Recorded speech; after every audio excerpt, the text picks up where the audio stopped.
pula ang mata. Ba't kuya pula ang mata nito?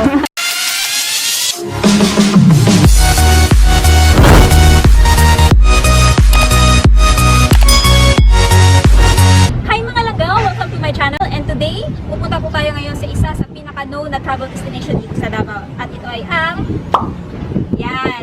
Eden Nature Park. So today, pupunta ako doon kasama si Ann kasi mamimingit ako. Di nga! Seryoso? Lang kayo ay yung paniwala. Samahan niyo na nga lang ako. Tara, let's go!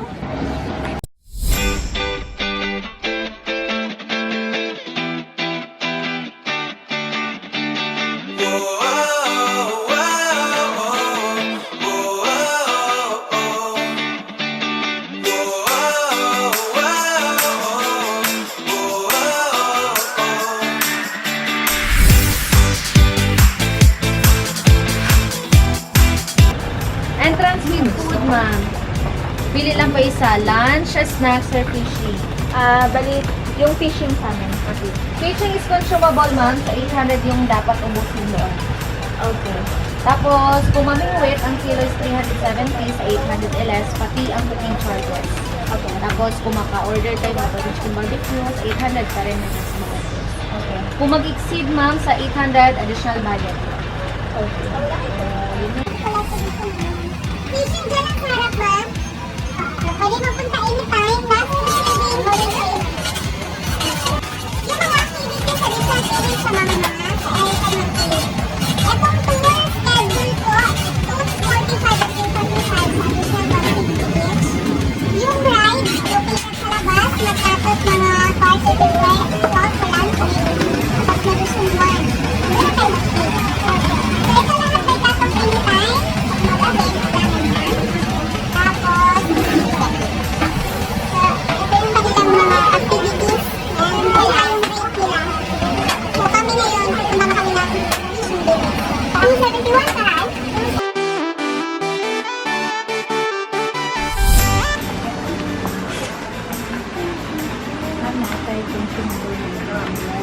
Opo. So, sa 800, mag-fishing pa ba? Order na lang. Fishing. Fishing muna. Wala kayong advance order na besides of fish. Wala mo. Wala mo. Eh, nung sa batak na direct ko lang mag-assist ako. Thank you. Number Number 27. So, let's go! Mga langga, yan na yung kanilang fishing area. Yan. Yan yung kanilang fishing area. Dito na side, puro mga tilapia. And then, dito na side, dyan yung, yan, dito na side. Yan na side, dyan yung mga, yan, Hito. katulad na to, hito. Yan. So, dito na side, dyan. Pwede ka makahuli dyan ng hito. Yan.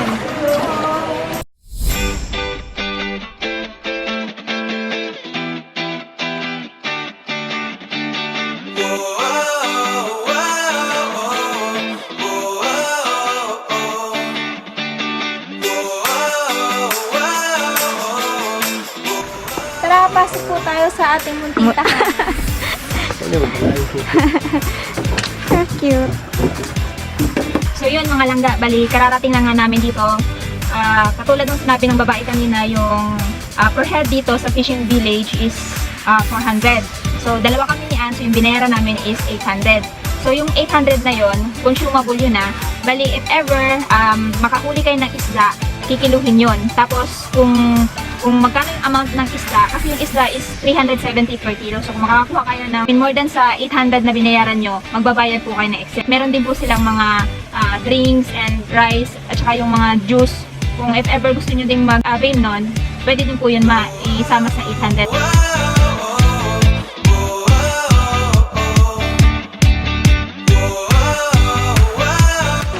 Yan, dito na tayo sa fishing area natin mga langga.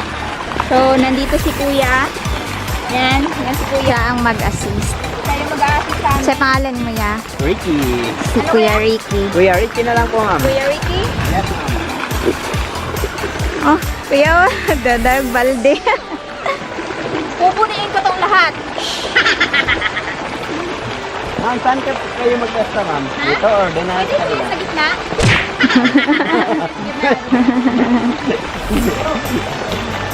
Tilapia po dito, mama. Tilapia.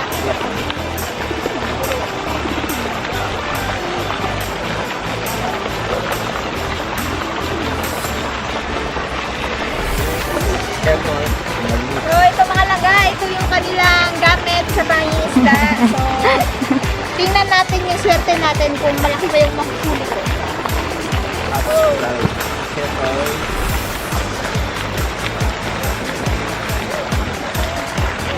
Baka mamaya dilis yung mahuli ko dito ah.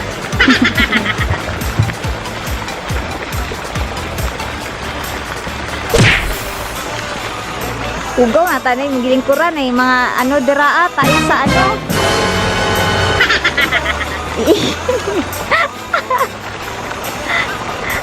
Kailan yan? Papaswerte yan. Yan ang tunay na maganda yung hindi maarte, di ba? Yan ang tunay na lalaki. Yan, tagal naman. Okay lang yun ma'am. 5 oras na ako dito ah. Ay, lagi tayo. Hindi na ba yung nahuli niya oh? Dito.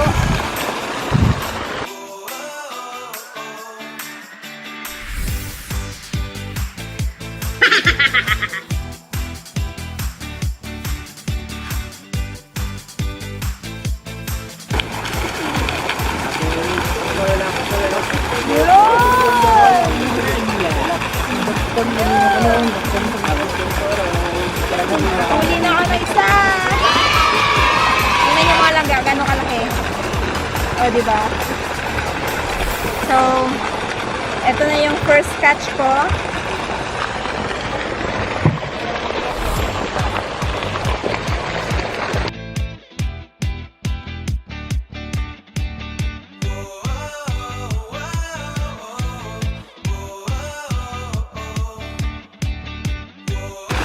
Lumapit kayo mga isda. Bakit parang may goldfish?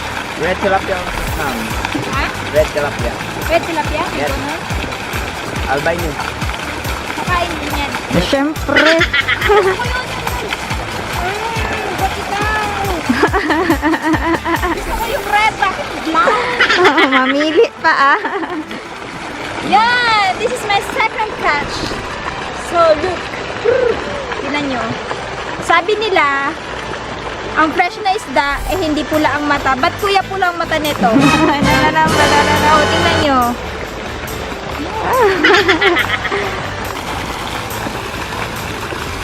Yan. Dalawa na sila. So, punta na tayo doon sa may catfish area, yung sa may hito. Doon naman tayo mamasul. Tara kuya.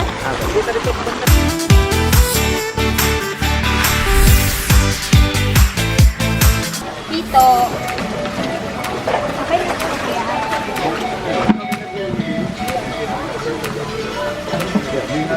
So mga langga, ito yung hito area nila, catfish area nila. So, try natin kumuha.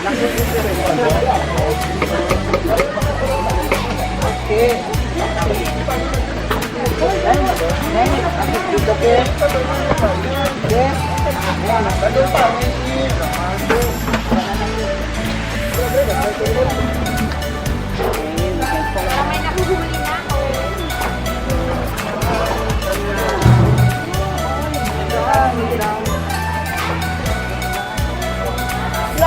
Kaya man ganito naman nyo. Yan mga langga, mahuli na ako ng hito. Pisik-pisik na ron. Kiss daw mo sa ito, be. Lips to lips daw mo. Ed, Ito mga langga, masarap tong ginataan. wala na, nakabuhi na. Bag. So ito yung ito yung menu nila kung ano gusto niyo pong ipaluto dito after niyo makatch yung fish. So kanina nakilo na po. So pipili na kami ng aming Luto. yun. Ano masarap pinaputok be? Ah, Ano lang? Ha? Hot number. Oh. Hot number. number 8. Yung pinaka-cute na kubo, kuya.